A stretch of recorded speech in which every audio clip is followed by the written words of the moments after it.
The 1950s and 60s were graced by several prominent bombshells who lit up the silver screen and became hugely famous not only for their talent but their beauty as well. Sadly, many of them had tragic ends far too young. Join FactsVerse as we present old Hollywood bombshells who died tragically young.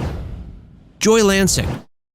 While Joy Lansing's name might not rise to the top of the list of bombshells in the 50s and 60s, she was certainly a famous and successful figure, and she was one who tragically died far too young. Like the notorious 3 M's, Marilyn Monroe, Mamie Van Doren, and Jayne Mansfield, Joy was admired for her curvy figure, blonde tresses, and overall beauty. She started out early, signing with MGM when she was only 14. Her big break came when she landed the role of Shirley Swanson on the show Love That Bob. It was a long-running gig for Joy, as she stayed on for 125 episodes, over 5 years. From there, she was able to use her fame to continue getting work in TV, film, and on stage. She was even a staple of nightclub performances at a time when this type of performance was much more common. She starred in films like Who Was That Lady?, Klondike, and Marriage on the Rocks, before landing what would be the other big role in her career, her part as the wife of Lester Flatt in the Beverly Hillbillies. She was on that hit show from 1965 to 68. Throughout her career, she was always utilized as a glamour girl who shined on screen due to her looks. But she hated the moniker, saying it ultimately held her back creatively and career-wise. It also meant she felt immense pressure to keep up her youthful and gorgeous looks. She reportedly took many different supplements in an attempt to keep her young looks, and there were rumors she got breast augmentation surgery to be even more busty. Sadly, Joy died in 1972 at age 44 of breast and ovarian cancer. She had reportedly undergone cancer treatment surgery 2 years prior as well, and she had severe anemia.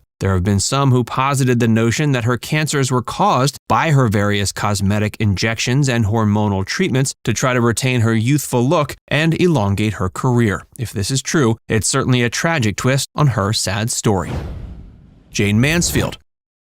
Jayne Mansfield is perhaps the second most well-known of the blonde bombshells from this era. Still, Jayne was a gorgeous and famous star who was able to make a career off of her curves. She found a later start than many young stars, heading to Hollywood only after she was 21 and already married. She already had a child as well. Her success came in large part because of the success Monroe was already having. Every studio wanted to find their answer to Marilyn to cash in on the craze of the blonde bombshell. Since Mansfield was already a voluptuous version of Monroe, it seemed natural she would be put up as a Monroe alternative. And her version of Monroe was even curvier and slightly naughtier, an image Mansfield was happy to play up. Monroe certainly took notice and wasn't exactly flattered by the imitation. She once remarked that the imitations were an insult to both of them. She added that while imitation is supposed to be considered flattery, she found Mansfield's take on her look to be vulgar and gross. Mansfield played into the rivalry and wasn't shy about her image or her body. She reportedly started secretly seeing President Kennedy after Monroe had, remarking that Marilyn must have been pissed to find out about it. She posed nude in Playboy and was known for flashing photographers on the street. She was even the first actress in America to be fully naked on screen. This happened in the movie Promises, Promises in 1963. Mansfield was known for movies like The Girl Can't Help It and Too Hot to Handle. It seemed like she'd have a long and healthy career. Sadly, Mansfield tragically lost her life in a car accident in 1967. She was traveling with her 3 children, her boyfriend at the time, as well as a driver, en route to New Orleans. She'd come from a performance in Biloxi, Mississippi that night. Their car smashed into the back of a trailer truck. The 3 adults in the front seat and their family dog were killed instantly. Amazingly, the children in the back seat managed to survive the ordeal. Mansfield was wearing a wig in the car, which was thrown off of her head upon impact. Photographs of it were mistakenly identified as her head, and thus the rumor began that she'd been decapitated. While that wasn't true, she did die of severe head trauma from the accident. Marilyn Monroe.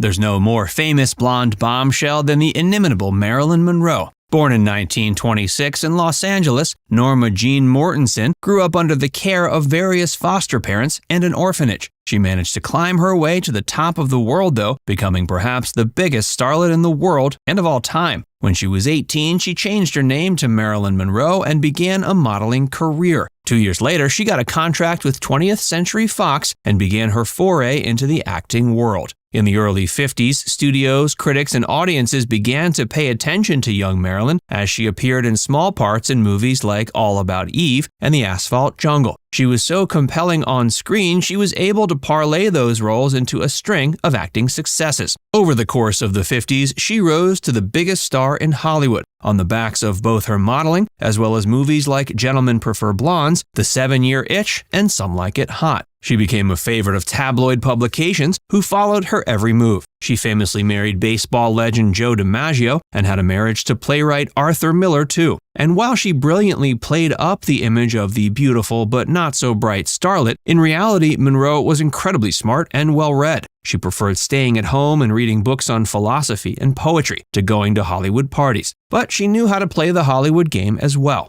Sadly, Monroe's life came to an early and tragic end on August 5, 1962. She was found in her home in LA having overdosed on sedatives. There were empty pill bottles strewn around the room, and the police ruled it a suicide. However, in the years since, there have been many unconfirmed theories put forth, some of which claiming she was murdered, others claiming the overdose was an accident. Regardless, the world lost this bright star far too soon.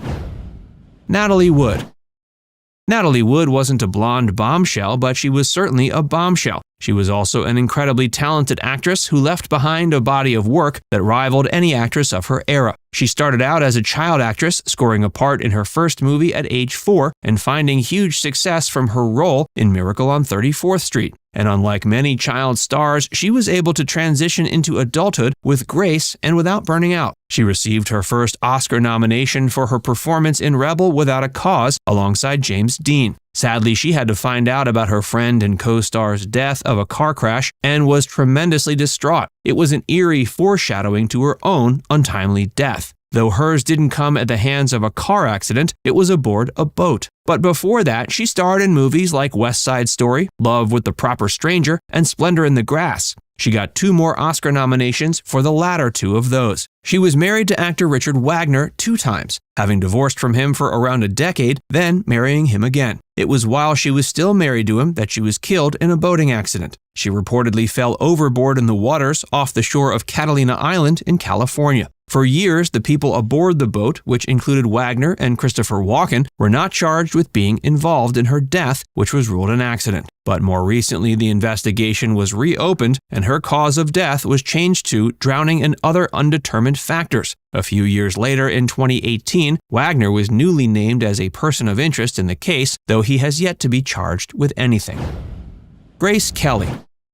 Grace Kelly managed to make the incredible transitions from ordinary girl to huge movie star to literal princess, and she packed all of that into only a little bit of life, as hers was cut tragically short in 1982. Born in Philly, Grace found success at age 22 when she was cast in her first movie, 14 Hours. She popped on screen in a major way with her flawless features and stunning physique. She was able to parlay that success into more roles in prominent films like Rear Window, Dial M for Murder, and The Country Girl, the latter of which she won an Oscar for Best Actress. At the height of her Hollywood fame, she fell in love with Prince Rainier of Monaco. They got married, making her the Princess of Monaco. That position had many demands, not least of which was that she was required to give up her acting career. But she said yes in the name of love. Sadly, she suffered a stroke while behind the wheel of her car September 13, 1982. The car went down the side of a steep mountain and fell into a ravine. Amazingly, she and her daughter survived the initial crash. And while her daughter Stephanie recovered from the crash eventually, Grace died the next day in the hospital.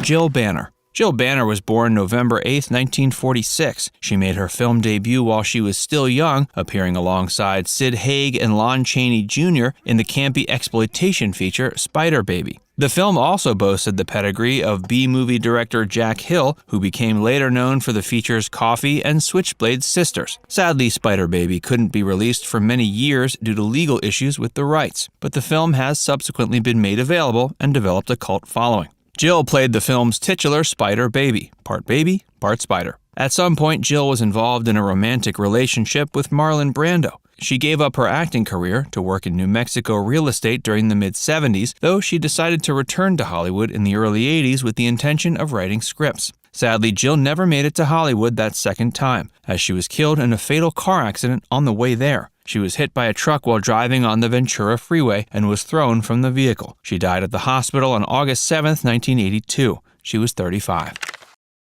Lisa Baines. Lisa Baines represents a more recent actress who's passed away in a fatal car accident, with her having appeared in the film Gone Girl just beforehand. A driver on a scooter in Manhattan killed the actress, and the culprit subsequently fled the scene until he was caught several weeks later thanks to posters around the area. After Lisa was hit, she was in the hospital unconscious for 10 days before eventually passing away. Despite never achieving immense success, Lisa had a long career behind her at the time of her death. She had studied acting at Juilliard in Manhattan during the 70s and became a force on the stage to be reckoned with. She could be seen in many off-Broadway productions during the early half of the 80s before finally making her debut on Broadway in 1988 with Neil Simon's Rumors. If Lisa's stage performances validated her artistically, it was her later film and television appearances that helped her pay the bills. She began appearing on television more and more in the 90s, including on The Trials of Rosie O'Neill. Her turn in Gone Girl represented a fairly big role for the actress. She could also be seen in more recent TV shows like Royal Pains and The Orville. She'd been living in LA at the time of her death, though she was in New York visiting some of her friends.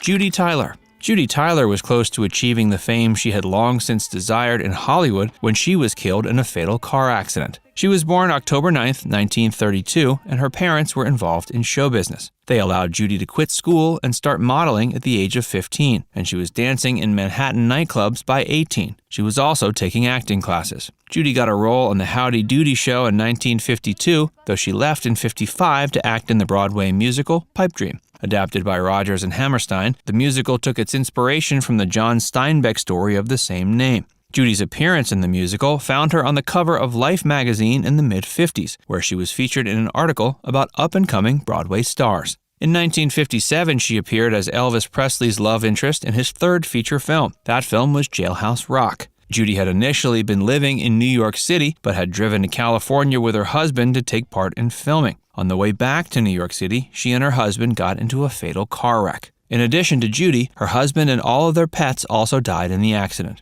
After Judy's death, Elvis refused to watch Jailhouse Rock. Hey, if you're enjoying this video so far, be sure to give it a like and subscribe to Facts First if you haven't already. And stick around for more actresses who died in fatal car crashes. Grace Kelly. Grace Kelly was known as the Princess of Monaco before her unfortunate death, where she passed away in a car accident. The accident was caused by a cerebral vascular incident that Grace had suffered while driving the car, causing her to temporarily lose control. The doctor said Grace likely would have been fine if she hadn't been behind the wheel of the car when the incident occurred. Grace's daughter had also been in the car, but thankfully survived. It was her testimony that allowed the police to put together what had happened, as Grace's daughter claimed her mother had been complaining of a severe headache just before the accident. Sadly, Grace wasn't as lucky as her daughter, and she passed away at age 52.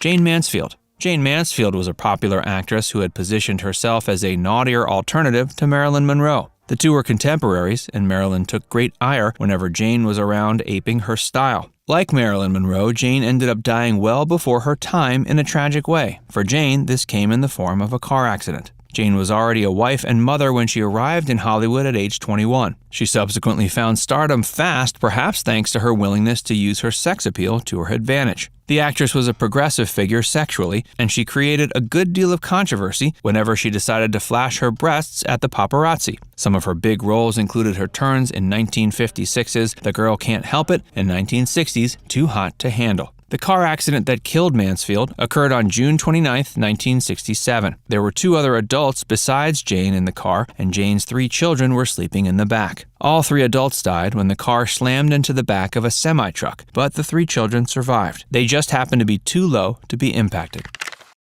Linda Lovelace. Linda Lovelace had lived an incredibly tragic life, but she managed to turn much of her poor fortune around before her death in 1984. She had gained notoriety by appearing in the film Deep Throat, which became the first pornographic film to gain mainstream acceptance. The actress later claimed she had been forced into performing in the film at the behest of her abusive husband, and she turned her back on the porn industry in her later years. Deep Throat was released in 1972, and Linda ended up passing away a decade later. The cause of her death was a fatal car accident in Colorado. She was rushed to the hospital but passed away the same night. She was 53. Her 2 children and second husband were by her side. June Pricer. June Pricer was born on June 26, 1920 in New Orleans. She was one of 6 children, and she and her siblings became vaudeville performers at an early age. June became the most popular of her siblings in the act and was subsequently hired by MGM to start appearing in films. Some of her early roles saw her acting alongside an equally young Mickey Rooney. Sadly, June didn't end up having the same decades-long career in the industry that Mickey did. June continued performing in films into her early 20s before eventually deciding to call it quits after the number of roles she was being offered started decreasing. June lived the life of a normal woman with her son in Florida until 1984, when she and her son both died in a car accident. The accident occurred on September 19th, and she was 64. Peggy Moran. Peggy Moran was an actress who appeared in a variety of B movies for Warner Brothers in the 40s. She retired from acting after marrying director Henry Koster in 1942, though a bust of the actress subsequently appeared in each one of Henry's films. She lived a long and normal life with Henry and her 2 sons before Henry's death in 1988. Peggy subsequently passed away herself in a car crash in 2002. She was 84. Janet Gaynor. Actress Janet Gaynor died as a result of a fatal car crash in 1982. Though she didn't die instantly, she passed away later due to injuries she sustained. At the time of the A Star is Born actress's death, she was 77. Her life and career. Joy Lansing was born April 6, 1928. She began as a simple girl raised in a Mormon household, but always had dreams of fame. She moved to LA with her mother and stepfather when she was 14. She signed a modeling deal with MGM, finished high school on the studio lot, and earned numerous small film roles as a teenager. An even larger, more important deal came later. Joy met a writer for The Bob Cummings Show, also known as Love That Bob, while attending UCLA. He hired her to play Shirley Swanson. She held the role from 1963 to 1968 and was featured in 125 episodes. Her most famous role was Gladys Flatt in The Beverly Hillbillies. It was another long-running show that helped launch her to stardom. Over the course of her career, Joy Lansing amassed an impressive list of roles, ranging from small appearances in serious films to bit parts in B-movies. She earned roles in over 40 films and 100 episodes of TV series. Her movie appearances included The Brave One, Hole in the Head, Who Was That Lady?, Marriage on the Rocks, Klondike, and many more. Joy also had a lovely singing voice and earned parts in several musicals. She played Hat Girl in the 1948 musical Easter Parade and Miss November in the 1952 musical Singin' in the Rain. One of her most serious roles was in Orson Welles' film Touch of Evil. She appeared in the opening tracking shot and had one line, "I kept hearing this ticking noise inside my head." The scene became famous in part because of Joy's excellent acting. Joy worked with Orson Welles again on The Fountain of Youth, a project that was intended to be a TV pilot but never got sold. Despite this, it found success in another format later on. It was featured in a 1958 episode of Colgate Theater and won a Peabody Award. During her career, Joy developed a reputation as a sex symbol and became a major pinup figure. Fans from all over the world put her face on their lockers, bedrooms, and wherever they would fit. She was especially popular among the armed forces and entertained American servicemen on tour with Bob Hope. Joy also had minor success as a singer. She made records while working as a nightclub singer in the early 1960s. But despite her reputation and long list of credits, Joy didn't get every role she wanted. Lucille Ball noticed her excellent comedic timing and wanted to sign her to a contract, but her husband and manager at the time talked her out of it. Joy's career spanned decades, and she now has a star on the Hollywood Walk of Fame. Despite her many roles and impressive legacy, she isn't as well known as other sex symbols of her era. Her death. Joy Lansing's last role was in the 1970 film Bigfoot. It wasn't a successful final project, but allowed her to continue the work she loved. The same year, she underwent her first surgery. The doctors attempted to remove breast and ovarian tumors. The procedure worked well at first, and Joy defied the odds by being able to leave the hospital, but it unfortunately returned 2 years later and led to her eventual death. The last 6 months of her life were the most difficult because her pain became more visible than ever. Her husband couldn't stand seeing her so sick, and her mother struggled with it as well. She died August 7, 1972, at 44, while staying at St. John's Hospital in Santa Monica. She's survived by her husband and business manager Stan Todd. They had no children together. Resisting the sex symbol label. Joy Lansing was once voted by members of the armed forces as the pinup model they most wanted a poster of in their locker. She enjoyed the recognition but wanted to be taken seriously as an actress. Joy felt being categorized as nothing more than a glamour girl was a mixed blessing and very limiting. The qualities of what makes a sex symbol change constantly, and blonde glamour girls began to go out of style in the late 60s. The three M's, Marilyn Monroe, Jane Mansfield, and Mamie Van Doren, all either died or found their career in a downward spiral during that decade. All these women, including Joy Lansing, began to be replaced by other figures such as Jane Fonda, Faye Dunaway, and Raquel Welch in the 1970s. Joy allegedly began silicone injections in the mid-60s to increase her already impressive bust line. When asked about it in public, she credited weightlifting for the change. Hey, if you're enjoying this so far, make sure you give it a like, and subscribe to FactsVerse if you haven't already, and stick around for more about Joy Lansing. Her love life. Joy Lansing was known for her beauty, and it afforded her the luxury of flirting with almost every big name in Hollywood. She was linked with Mickey Rooney, George Raft, Frank Sinatra, and more. She wasn't lucky in love, and most of her attempts to settle down didn't last long. She was married 4 times over the course of her lifetime. She first got married when she was 17. Her next marriage was to a Columbia sales manager named Jerry Safran. Both relationships ended in less than a year. Her next marriage was to Lance Fuller and was somewhat more successful. It lasted a year and a half before ending in divorce. Alexis Hunter. Joy met Alexis Hunter, who went by Nancy at the time, on the set of the 1970 low-budget horror film Bigfoot. She was playing one of the monkeys and never expected such a glamorous woman to walk onto the set. Alexis said Joy never let fame or her sex symbol status make her egotistical and was, quote, just like anybody else you'd ever meet. The two women became fast friends and alleged lovers. The film Bigfoot was a major flop, so Alexis started working as a go-go dancer at a local nightclub. After coming into one of her performances, Joy invited her to her house where they listened to music and shared a tender kiss. Alexis also says she came into Joy's life at a time when she wanted an all-encompassing love and wanted a softer, safer experience than a man could offer.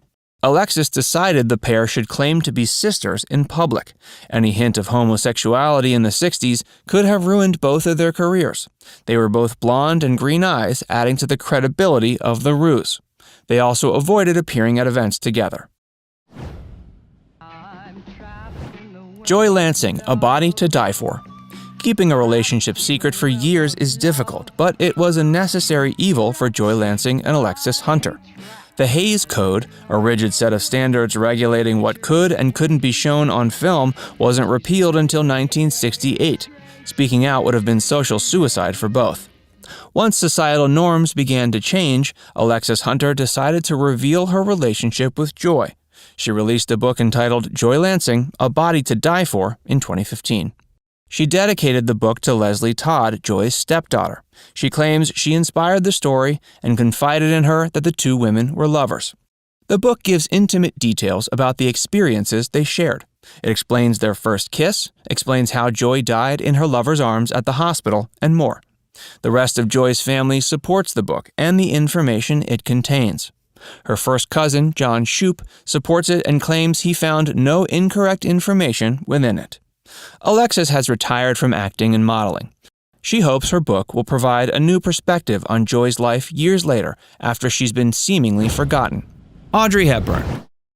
Audrey Hepburn was born in Belgium and moved to London during World War II. She began her career as a ballet dancer before transitioning into acting. Hepburn rose to fame in the 50s and became an iconic figure in Hollywood during the 60s. She's best known for her roles in films like Breakfast at Tiffany's, Roman Holiday, which earned her an Academy Award for Best Actress, My Fair Lady, and Sabrina. Her graceful elegance and unique style made her a fashion icon as well. Audrey passed away January 20th, 1993, in Switzerland at age 63. She died of appendiceal cancer. She's remembered not only for her incredible talent as an actress, but also for her humanitarian work. She served as a UNICEF Goodwill Ambassador and worked tirelessly to help children in need around the world. Her legacy as a timeless style icon and a compassionate advocate for children continues to inspire people today. Marilyn Monroe. Marilyn Monroe, born Norma Jean Mortensen, had a difficult upbringing in foster homes and orphanages. She broke into Hollywood in the 1950s and quickly became one of its biggest stars. Known for her beauty, charisma, and comedic talent, Monroe starred in iconic films like Some Like It Hot, The 7-Year Itch, and Gentlemen Prefer Blondes. Marilyn tragically passed away August 5, 1962, at age 36. Her death was ruled as a probable suicide due to a drug overdose, though it remains a subject of speculation and conspiracy theories. She remains one of the most enduring and iconic figures in Hollywood history. Her image and persona continue to captivate and inspire artists, filmmakers, and fans worldwide. She's celebrated not only for her beauty and talent, but also for her enduring cultural impact and status as a symbol of glamour and vulnerability. Elizabeth Taylor. Elizabeth Taylor was a British-American actress who began her career as a child star in the 1940s. She transitioned to adult roles and became one of the most famous actresses of her generation. Taylor is known for roles in films like Cleopatra and Who's Afraid of Virginia Woolf, for which she won an Academy Award, not to mention Cat on a Hot Tin Roof. Elizabeth Taylor passed away March 23, 2011 in Los Angeles. She was 79. She died of congestive heart failure. Elizabeth Taylor was not only a celebrated actress, but also a humanitarian. She was a prominent advocate for AIDS research and founded the Elizabeth Taylor AIDS Foundation. Her contributions to both film and philanthropy have left a lasting impact, and she's remembered as a legendary actress and a passionate advocate for important causes. Ingrid Bergman.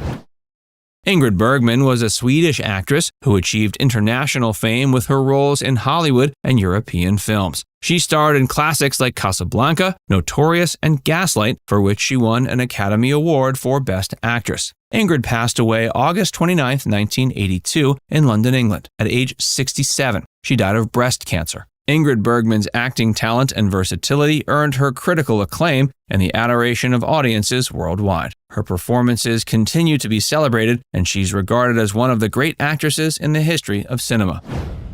Natalie Wood.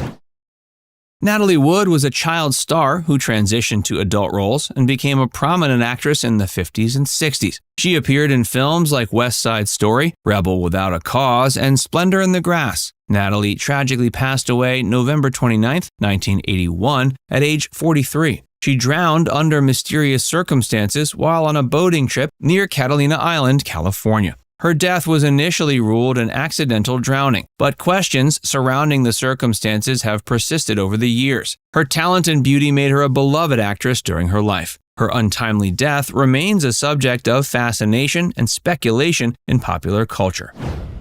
Judy Garland.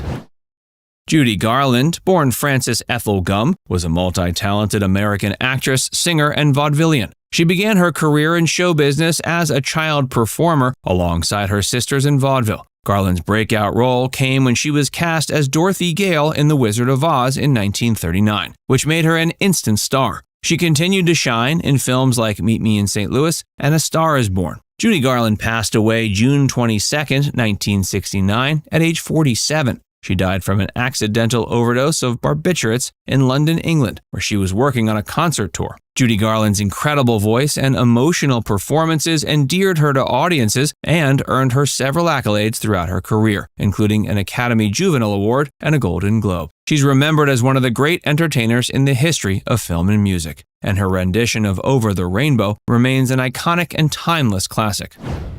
Bette Davis. Bette Davis was a legendary American actress known for her distinctive acting style and powerful on-screen presence. She had a prolific career spanning 6 decades and appeared in over 100 films. Davis is celebrated for her roles in classics like All About Eve, Jezebel, which earned her 2 Academy Awards, and Whatever Happened to Baby Jane. She passed away October 6, 1989, at age 81. She died of breast cancer in France. Bette Davis is considered one of the great actresses in the history of Hollywood. Her willingness to portray complex and often unsympathetic characters set her apart, and her impact on the industry is immeasurable. She received numerous awards, including 2 Academy Awards, and her legacy continues to influence generations of actors. Katharine Hepburn. Katharine Hepburn was an iconic American actress known for her strong-willed and independent characters. She had a career that spanned more than 6 decades and won 4 Academy Awards for Best Actress, a record in the category. She starred in films like The Philadelphia Story, Bringing Up Baby, and On Golden Pond. Katharine died on June 29, 2003, at age 96. She died of natural causes at her home in Fenwick, Connecticut. Her acting talent, intelligence, and unconventional style made her a trailblazer in Hollywood. She challenged societal norms and broke barriers for women in the film industry. Hepburn remains an enduring symbol of strength and resilience in both her filmography and her life outside the movies. Claudia Cardinale. Claudia Cardinale was born April 15, 1938, in Tunis, Tunisia, to Sicilian parents. She began her acting career in Italy and quickly rose to prominence in the 60s. Cardinale was known for her striking beauty, sultry voice, and strong on-screen presence. She starred in numerous Italian and international films, including 8½, directed by Federico Fellini, Once Upon a Time in the West, alongside Henry Fonda and Charles Bronson, and The Leopard, with Burt Lancaster and Alain Delon. Claudia remains an enduring icon of Italian and international cinema. Her beauty, talent, and memorable performances have left an indelible mark on film history. She's also celebrated for her contributions to cultural diversity in the film industry, and she's the only remaining actress on this list who is still with us as of this video. Jean Carmen. Jean Carmen was an Arkansas beauty who ran away from home at age 13. She made her way to the bright lights of New York City, where she worked as a dancer and men's magazine model. Surprisingly, she was a talented trick shot golfer. She made decent money touring with fellow trick golfer Jack Redmond. She was rumored to be a close friend of Marilyn Monroe, who helped her get several roles in popular films from 1951 onwards. Untamed Youth and I Married a Woman were among the more famous of those movies. She moved to Orange County, California in 1978, where she died of natural causes at age 77. Martine Carroll. Some considered Martine Carroll to be the European rival to Marilyn Monroe. She was born in 1922 in France and performed on the French stage and in movies throughout the 40s. She caught the eye of 20th Century Fox for her role in a 1950 movie about the French Revolution called Caroline Cherie. They asked Carroll to sign a contract with them in 1954. She appeared in a few forgettable films before her career was cut short by the rise to fame of 60s sex icon Brigitte Bardot. She died of a heart attack at the young age of 46. Are you fascinated by the lives of vintage Hollywood beauties? Keep on top of the girly goss by subscribing to Factsverse and hitting the notification bell. Be sure to like and watch this video too, so you keep getting recommended videos you want to watch. Diana Dors. Diana Dors was born Diane Mary Fluke in 1931 in Swindon, England. She was passionate about performance from an early age and studied at the London Academy of Music and Dramatic Art. Upon graduation, she changed her last name, Fluke, to Dors and quickly landed her first role at age 16. A few years later, her flourishing British career got her noticed by Hollywood. She signed a 3-picture deal with RKO Studios, though only completed 2 films with them, I Married a Girl and Unholy Wife, before being released from the contract. She separated from her first husband, Dennis Hamilton, in 1958 and promptly married Hogan's Heroes and Family Feud star Richard Dawson. In 1962, the two divorced, and she went on to marry the love of her life, actor Alan Lake, just 2 years later. They remained together until Dors' early death from stomach cancer in 1984. Anita Ekberg. A beauty queen turned Universal Studios actress, Anita Ekberg was quickly labeled Paramount's Marilyn due to her blonde locks and sultry pout. She shot to fame in the 50s in movies alongside male stars like Jerry Lewis and Dean Martin.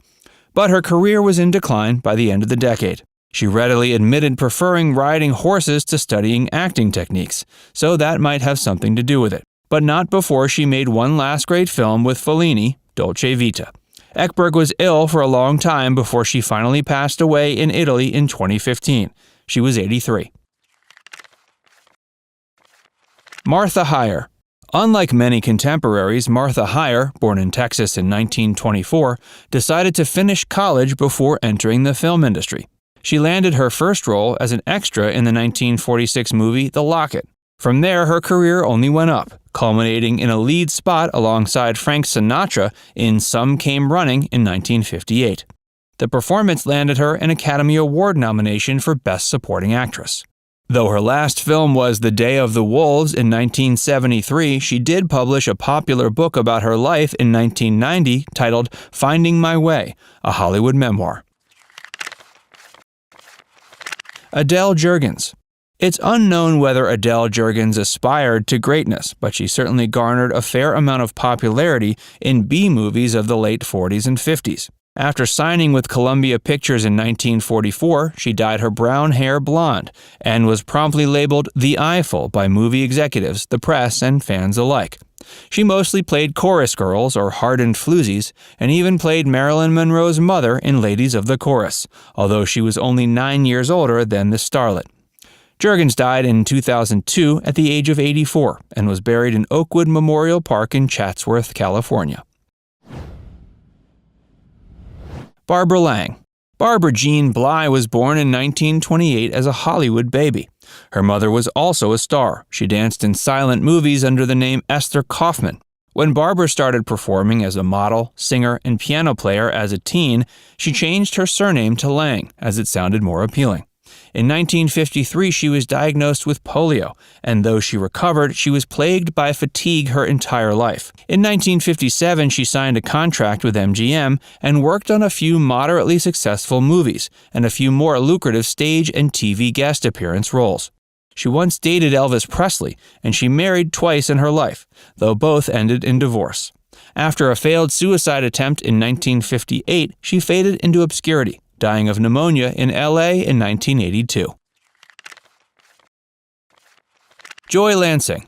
Joy Lansing was born in Utah in 1928, the daughter of a housewife and traveling salesman.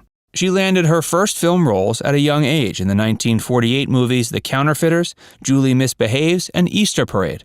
Lansing continued to get primarily uncredited roles until 1955, when she debuted on TV in sitcoms like Adventures of Wild Bill Hickok and I Love Lucy. It wasn't until she got the part of Shirley Swanson in The Bob Cummings Show that people began to think she was more than just a pretty face. Lansing's most famous role was in the 60s. She played Lester Flatt's wife on the Beverly Hillbillies. Despite becoming more prominent in later years, Lansing was sadly diagnosed with breast cancer and died in 1972. Jayne Mansfield. Jayne Mansfield was born in 1933 as Vera Jane Palmer. Sadly, her father died when she was just 3. Her mother brought her up on a meager teacher's salary. After her first marriage to Paul Mansfield, the aspiring actor went to the University of Texas to study acting.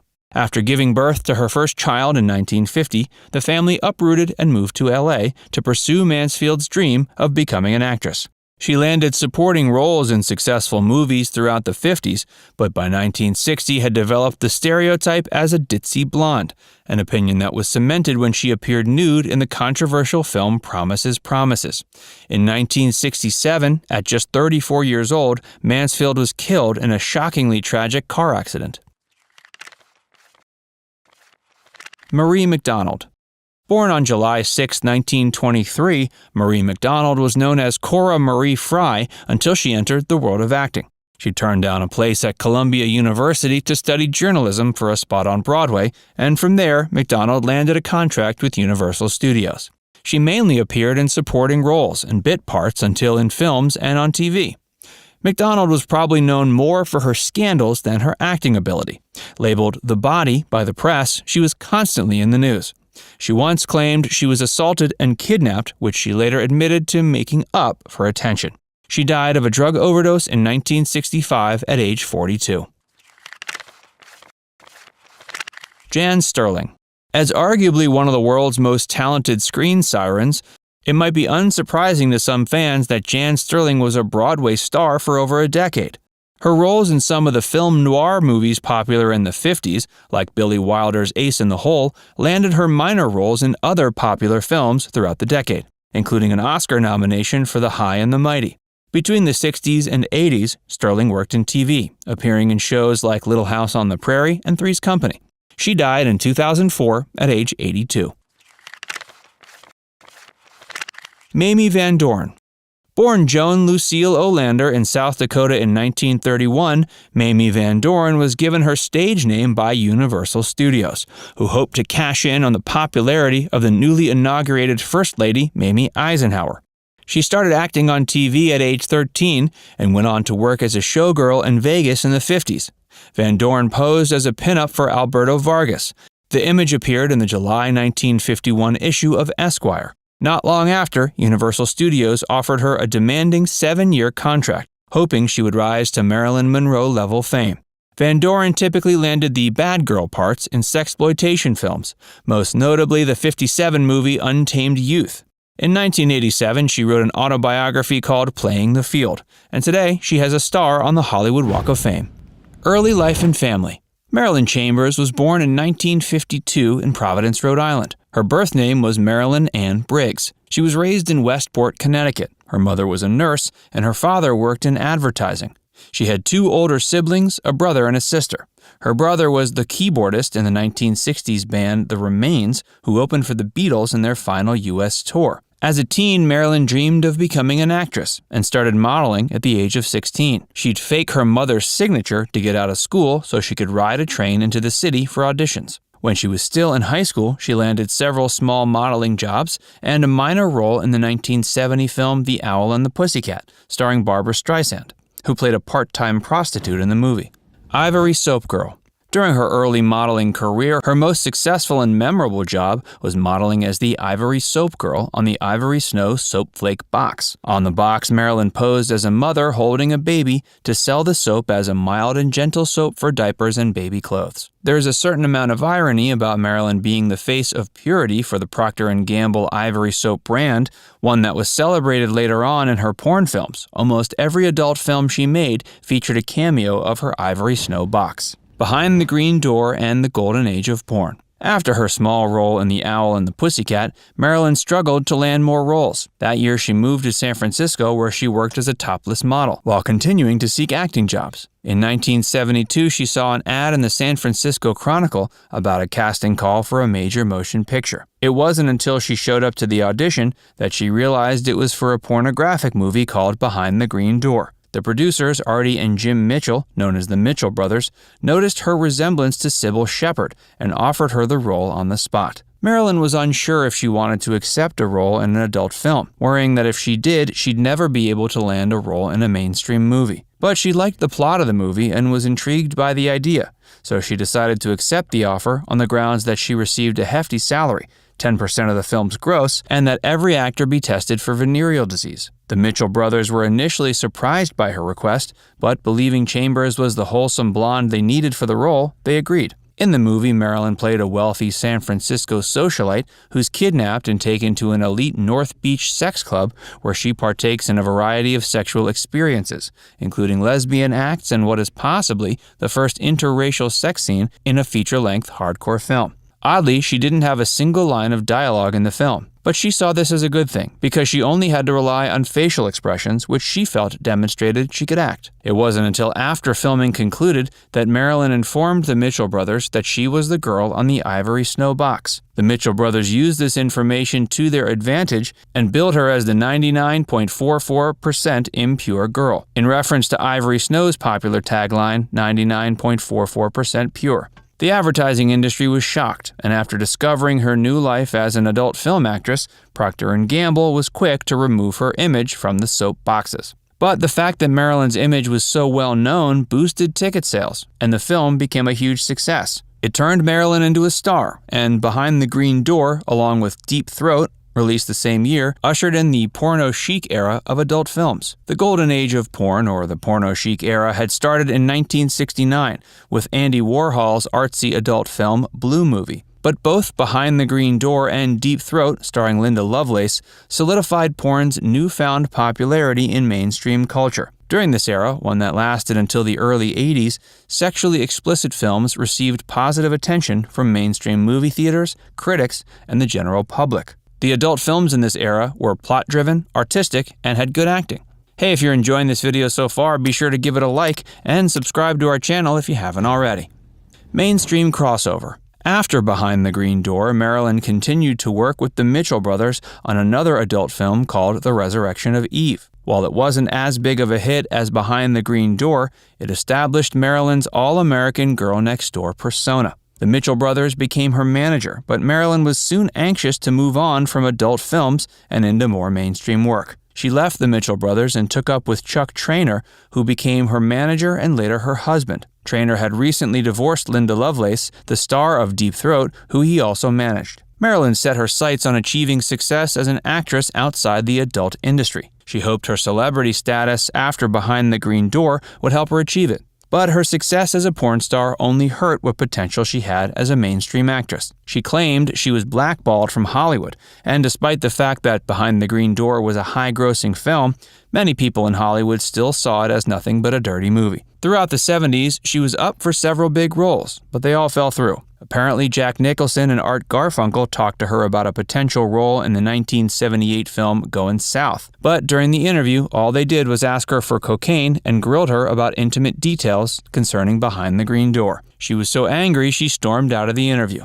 Then it seemed hopeful she'd be cast in the film Hardcore opposite George C. Scott, a movie where she would have been playing a porn star. But the casting director believed Marilyn looked too wholesome to be cast as a porn queen. In 1976, she finally landed a starring role in the Canadian horror film Rabid. Though she never achieved the success as a mainstream actress that she originally hoped for, she did have successes in a variety of roles outside the adult film industry. She starred in several theater productions, including The Mind with the Dirty Man in Las Vegas. She received favorable reviews for the show, and it ran for 52 weeks, which at the time was the longest-running play in Vegas history. Accordingly, the mayor gave her a key to the city. She also starred in a short-lived musical revue off-Broadway and a one-woman show in Vegas called Sex Surrogate in 1979, which caused a good deal of controversy because it featured full-frontal nudity. A few years later, the play was spun off as a 26-part TV series called Love Ya, Florence Nightingale, and was broadcast on several cable TV channels, including Playboy. Marilyn also moved into the music industry and had some chart success in 1976 with the disco single Benihana. She was also the lead singer of a country and western band called Haywire that played in Las Vegas.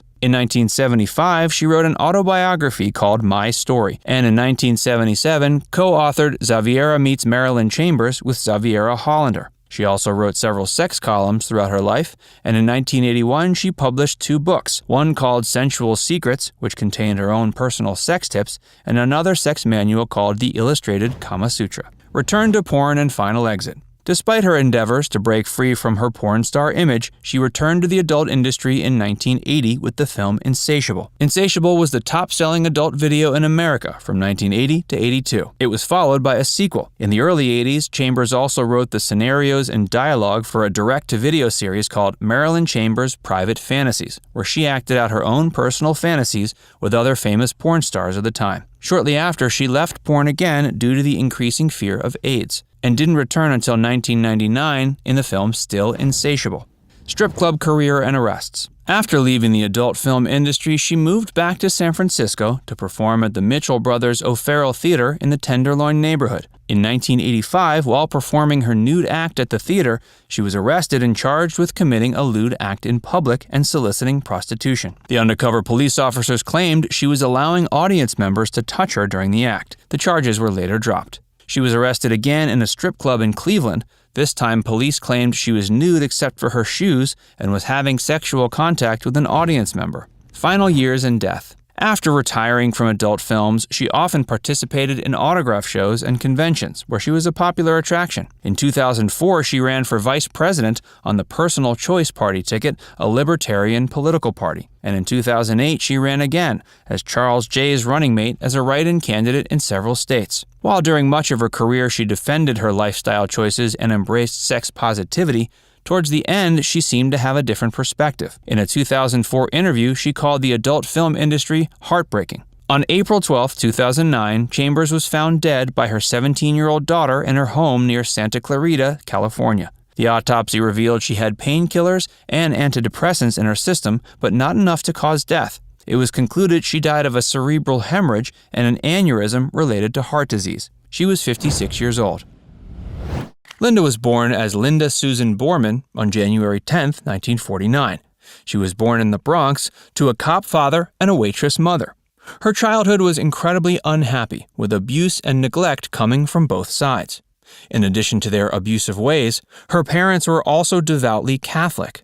They enrolled their daughter in strict Catholic schools that instilled oppressive values into the young woman. Her strict religious upbringing led to Linda being dubbed Miss Holy Holy by her peers. After a quick move with her family to Florida, she graduated high school. Linda returned to New York and began attending a computer training program at age 20. In 1969, she suffered a car accident that would change her life forever.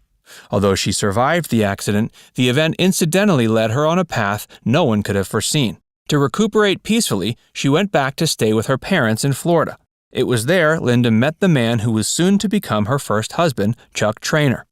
21-year-old Linda was hanging out by the pool when approached by a 27-year-old bar owner named Chuck. He offered her a joint, which she begrudgingly accepted. However, she was much more enthusiastically receptive to his advances when he showed her his brand new Jaguar. They went for a ride and hit it off. The relationship quickly grew out of control. Within weeks, Linda had moved out of her parents' place and moved in with Chuck. Chuck had told Linda he was a photographer, but it turned out to be a lie. As soon as Chuck convinced Linda to move in with him, he began to lower the friendly facade he had used to win her over. According to Linda, Chuck became increasingly possessive and controlling as soon as she stepped foot into his home, and he was obsessed with sex and drugs. Linda has said he forced her via hypnosis to undergo a sexual transformation. In time, she became the man's sex slave.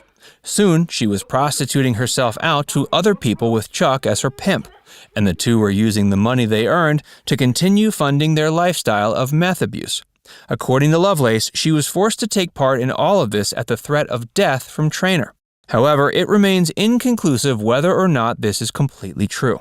Regardless, it's generally agreed that whatever was occurring was at least somewhat predatory. Whether Lovelace was coerced into her new lifestyle or not, she wasn't of sound mind to make the choice. For her time, Lovelace was never considered to be an especially attractive woman by traditional beauty standards. However, her sexual spirit gave her a unique charm that was soon to win audiences over. After a drug charge pressed against Traynor was going to require Linda to testify against him, the two got married. The marriage made it so that the courts couldn't force Linda into giving testimony.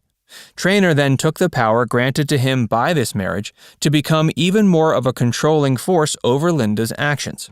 Soon he used his power and control over Linda to turn her into a household name for his own benefit. Hey, if you're enjoying this video so far, be sure to hit the like button and subscribe to Facts First if you haven't already. Soon after the marriage, Chuck had Linda star in small pornographic films. Eventually, he met a man named Gerard Damiano, a small-time porn director. Chuck introduced Linda to Gerard in the hopes Gerard might possibly hire her to be in one of his films. Gerard was blown away by Linda and decided he was going to write the young woman her very own pornographic film. The script he wrote was called Deep Throat, and the ensuing film became notable for more than just the introduction of its star. The film is generally considered to be the first pornographic feature ever made that has a plot and character development. Linda was paid $1,200, and the film was shot predominantly in motel rooms. After production ended, Gerard came up with Linda's stage name. Finally, the world was ready to be introduced to Linda Lovelace. When Deep Throat was released in 1972, it became a massive hit. Despite the limiting nature of its pornographic content, the film ended up being seen by millions of people. Word of mouth spread, and Linda soon became a household name. The film was nearly banned in 1973, resulting in even more media exposure. Ironically, this controversy only served to make the film even more popular. Initially, Linda seemed to take to the fame. Traynor paraded her around Hollywood and set her up on dates with notable figures such as Sammy Davis Jr. For a time, it became a popular thing for celebrities to be seen going on dates with the pornographic actress. However, things soon took a dark turn. In early 1974, she was arrested for cocaine possession in Las Vegas. Later that year, she ended her relationship with Chuck and began to become more vocal about the abuse she had suffered during their marriage. Soon, the world learned Linda's side of the story about what really happened during the filming of Deep Throat and her marriage to Trainor. According to Linda, she had been forced into filming Deep Throat under threat of death from her husband, just as she had been forced into prostitution. When Linda began sharing her story, people were quick to ask why it appeared Linda was so enthusiastic during her Deep Throat scenes. She responded she could either smile and go along with what was happening, or Chuck was going to kill her. While a lot of her story made sense, there were other aspects that people took issue with. For one thing, other people in the industry have testified that Linda always seemed to be personally passionate about her own sex positivity in the days of Deep Throat. According to them, she didn't need to be forced into doing the things she could be seen doing in the film. However, Linda maintained her story. Trainor himself has never admitted to anything more than hitting Linda during consensual role-playing sessions. After divorcing Trainor, Linda decided to move away from the porn industry. She married a man named Larry Marciano. Larry had no ties to the porn industry and also came into the marriage with 2 kids.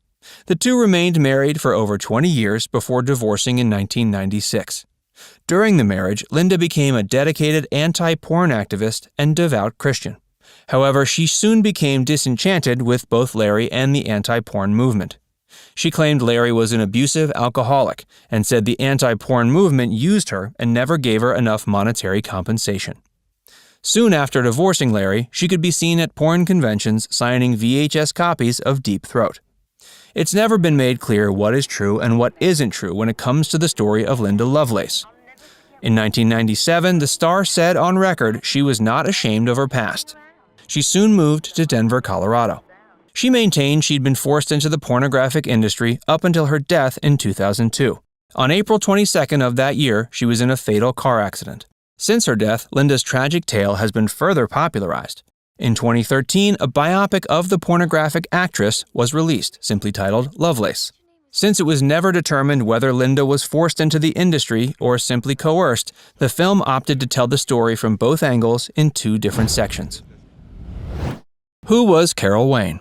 Carol Wayne was born in Chicago, Illinois in September 1942.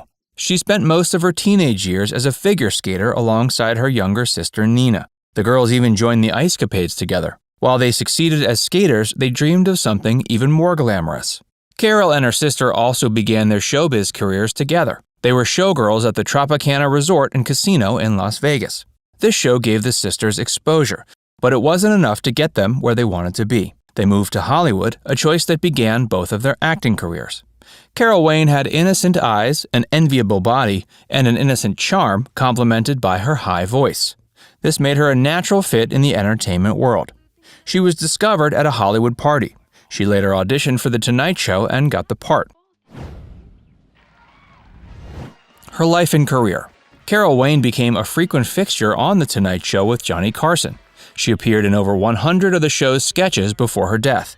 One of the most popular was Tea Time Movies with Art Fern, where she played the matinee lady. The role led to a short period of blissful success. But Carol's life turned upside down when Johnny Carson threatened to quit The Tonight Show in 1980. He insisted he would only stay if the show's length was cut from 90 minutes to 60. NBC reluctantly agreed to his demands to save their biggest moneymaker at the time. The time reduction seemed like a fitting compromise for everyone involved at first. It helped the network and kept Johnny on set. The problem came when the change started to affect Carol's career. It left less time for the Art Fern sketches and other show staples Carol had appeared in. Her career began to decline without this steady pool of work to rely on. When roles wouldn't come, she was forced to do personal appearances to earn money. Carol's net worth at the time of her death was $2 million. This may seem like a lot of money to the average person, but it's a paltry sum compared to the fortunes of most other film and TV stars. Her declining finances eventually became such a serious issue, she filed for bankruptcy in 1984.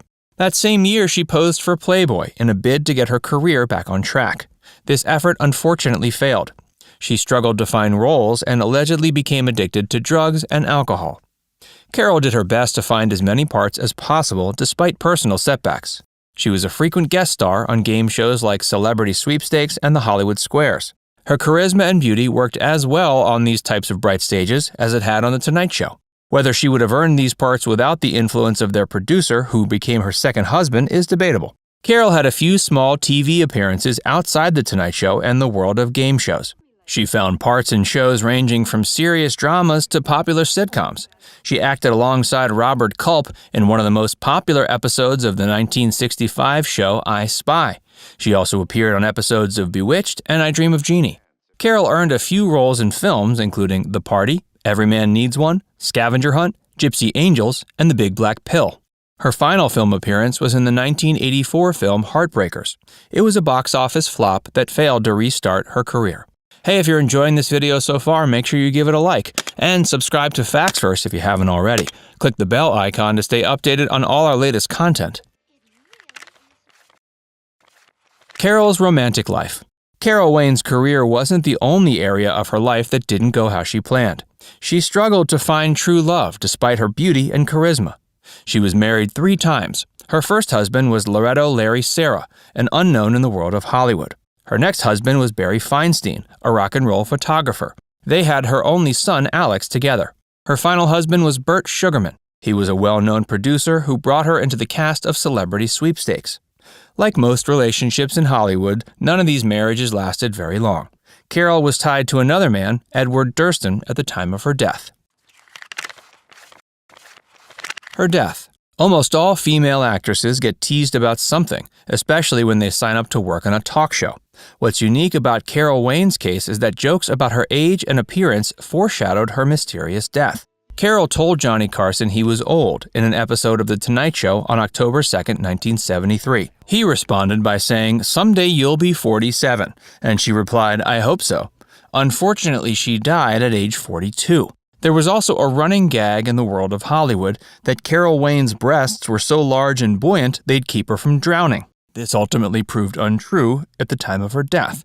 Reports say Carol went on vacation with boyfriend Edward Durston on January 10, 1985. They left for a relaxing trip to the beach in Santiago Bay, Mexico. They had an argument a few days into their trip. Carol went for a walk on the beach to calm down. Edward checked out 3 days before her death. He left her luggage at the airport with a note saying she would come pick it up later. A local fisherman named Abel de Dios found her body in the shallow bay waters. The police still wonder what it was doing there in the first place. A full autopsy was performed. While it didn't answer every question, it eliminated a few possible explanations. Carol's body had no cuts or abrasions. This meant she couldn't have fallen off the nearby rocks or injured herself in any way that led to her death.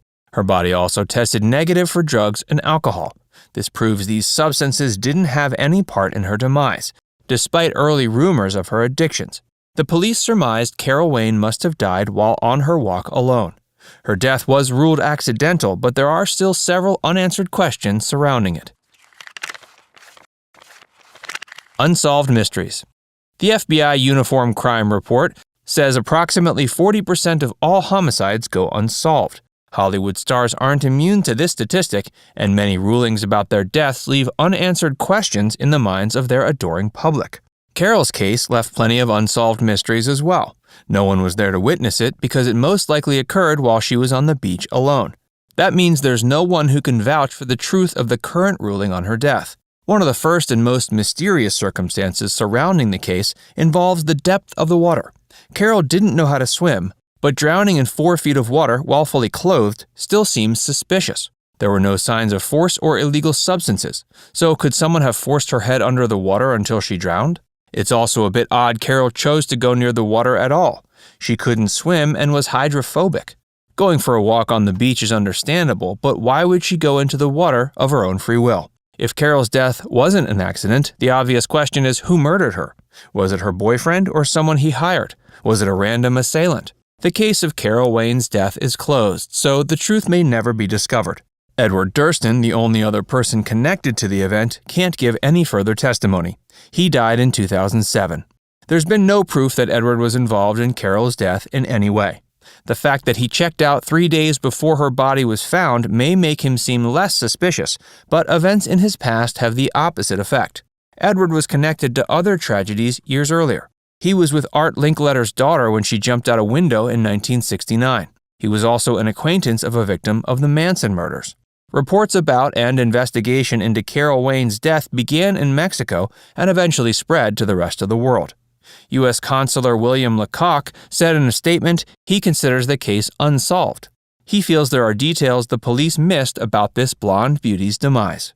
Today, Carol Wayne joins the company of other stars like Marilyn Monroe, Natalie Wood, and Elizabeth Short. They all died under mysterious circumstances that left the public wondering what happened. What do you think? Do you think Carol Wayne's death should be considered unsolved? Let us know in the comments below.